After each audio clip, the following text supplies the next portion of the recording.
안녕하세요. 어우야 TV를 방문해 주셔서 감사합니다. Say the best weapon is one you never have to fire. I respectfully disagree. I prefer the Jericho. South Korea signed a massive arms deal with Poland to sell tanks and howitzers. 최근 폴란드가 20조 원대 규모의 무기 수입 계약을 우리나라와 맺었습니다.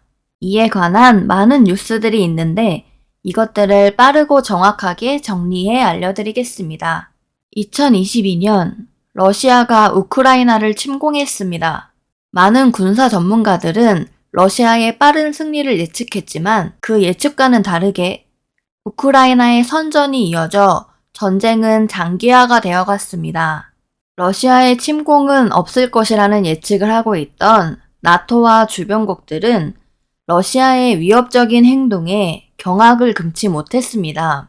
특히 과거 러시아로부터 엄청난 피해를 입었던 폴란드는 분실과 공여라는 명목으로 자신들의 전차와 전투기를 우크라이나에 제공했습니다. 이로 인해 빈 전력 공백을 미국과 독일로부터 채우려고 했으나 미국과 독일은 원하는 시간 안에 원하는 만큼의 무기를 제공할 능력이 없었습니다. 이에 폴란드는 자국의 빠른 전력 증강을 도와줄 국가를 찾다 한국에게 손을 내밀었습니다. 2022년 7월 27일 대한민국과 폴란드는 K2 흑표, K9 자주포, FA-50 경공격기 구매에 대한 기본 협정을 체결했습니다. 이 기본 협정은 양해각서와는 다르게 중간에 취소할 수 없기 때문에 양국 간의 무기 거래가 확정되었음을 의미합니다. 폴란드는 이 기본 협정을 바탕으로 한 각각의 세부 계약을 업체들과 체결할 것입니다. 폴란드가 원하는 무기 수입 규모는 K2 흑표 전차 1,000대, K9 자주포 672문, FA-50 48대의 규모입니다. 이 외에도 폴란드는 K4 고속유탄 기관총과 K239 천무 다연장 로켓, 그리고 K808을 기반으로 한 차륜형 장갑차 개발에도 관심을 가지고 있어 한국의 모든 무기 체계를 폴란드에 이식하는 게 아닌가 하는 생각을 할 정도입니다. 과거 폴란드의 K2 수출을 이야기하면서 보기륜이 7개로 덩치를 키우고 방어력을 높인 K2PL형 개발이 이야기되었으나 폴란드의 급박한 안보 위협 상황에 의해 한국군에 제공되는 기본형 K2 전차에 옵션을 추가해 수출하게 되었습니다. 2022년 8월 26일 K2 흑표 180대와 K9 212문을 공급하는 1차 이행 계약을 체결했습니다. 이 계약에 의해 먼저 K2 전차 180대와 K9 자주포 48문이 수출되게 됩니다. 물론 이 계약에는 전차와 자주포가 사용하는 포탄과 기관총 탄약, 그리고 폴란드 병사를 위한 훈련 프로그램이 포함됩니다. 1차 이행 계약은 57억 6천만 달러, 약 7조 7천억 원의 규모입니다. 폴란드는 왜 대한민국을 선택한 것일까요? 폴란드군은 빠르게 전력 공백을 복구해야 할 필요성이 있습니다. 이와 더불어 과거 러시아의 무기를 운용하면서 나토 규격과 호환되지 않는 무기 체계를 근대화해 나토 표준화시키려는 목적도 이루어야 합니다. 하지만 유럽의 대표적인 전차 생산 국가인 독일은 이미 전차 생산 라인을 상당수 폐기해 전차를 대량 생산할 여력이 되지 않으며 미국 역시 대량 생산을 할 여건이 마련되지 않아 빠른 무기 공급이 불가능합니다. 하지만 한국은 아직 전쟁 중인 국가라 무기의 생산 속도가 빠르고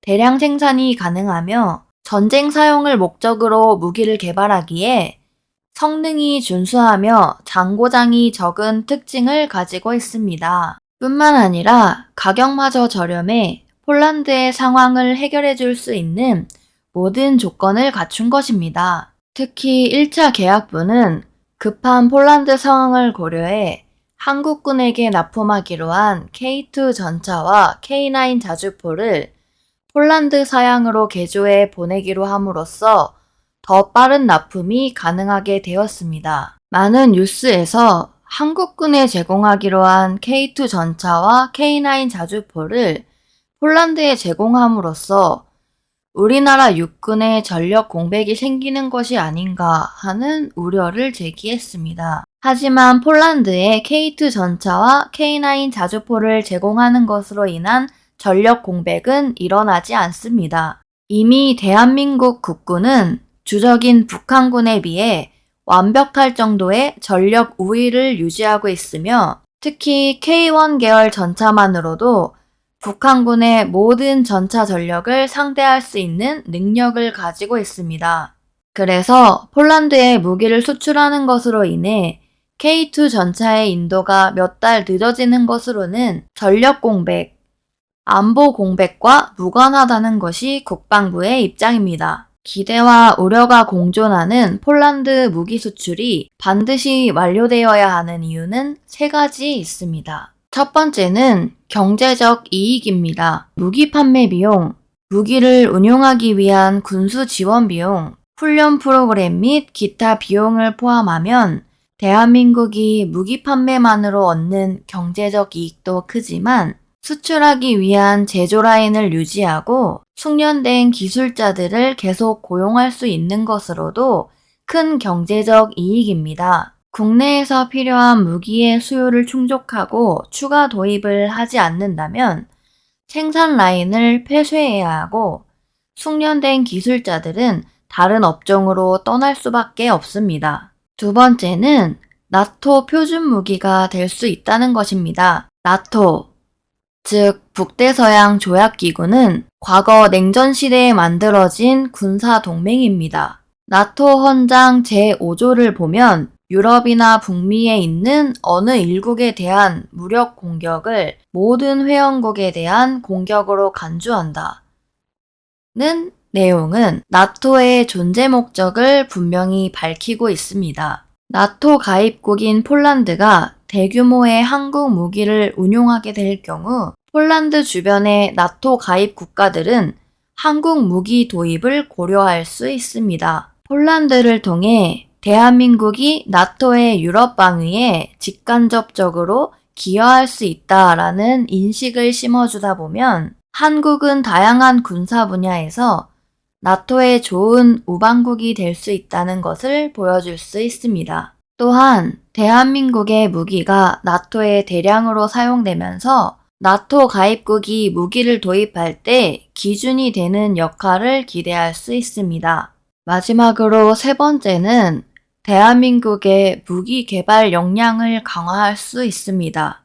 대한민국 군대의 수요만으로는 무기 자체 개발의 사업성이 낮거나 해외 도입에 비해 너무 과도한 지출을 유발할 수 있습니다. 대표적으로 KF-21 네이비에 대한 비판적인 시선을 둘 수 있습니다. 제작사인 카이는 KF-21의 네이비형 개발을 자신 있어 하지만 한국형 항공모함에 들어가는 함재기 20, 30대를 위해 새로운 비행기를 개발해야 하는가에 대한 비판적 시선은 다수 존재합니다. 하지만 이번 폴란드의 FA-50 도입으로 인해 FA-50은 블록 10에서 블록 20으로 개발이 이루어지게 되었습니다. 특히 이번 수출의 주력을 담당하는 현대 로템의 경우 그동안 사업의 활로를 찾지 못하면서 사업이 침체되고 있었습니다. 하지만 이 수출을 계기로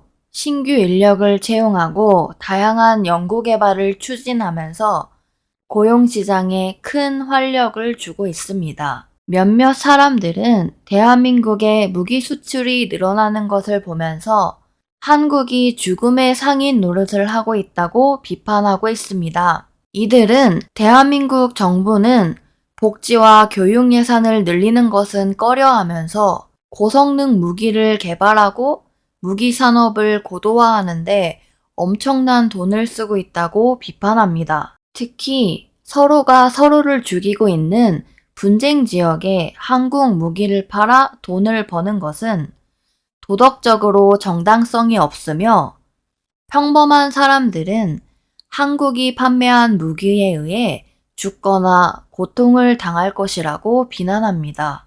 하지만 이것은 매우 편협하고 자기중심적인 시선으로 바라보는 것입니다. 만약 누가 나와 내 가족을 죽이겠다고 한다면 도덕적이고 합리적이고 평화적으로 그 상황을 해결할 수 있을까요? 그 상황에서는 내가 사용할 수 있는 모든 것을 동원해서라도 나와 가족의 목숨을 지켜야 할 것입니다.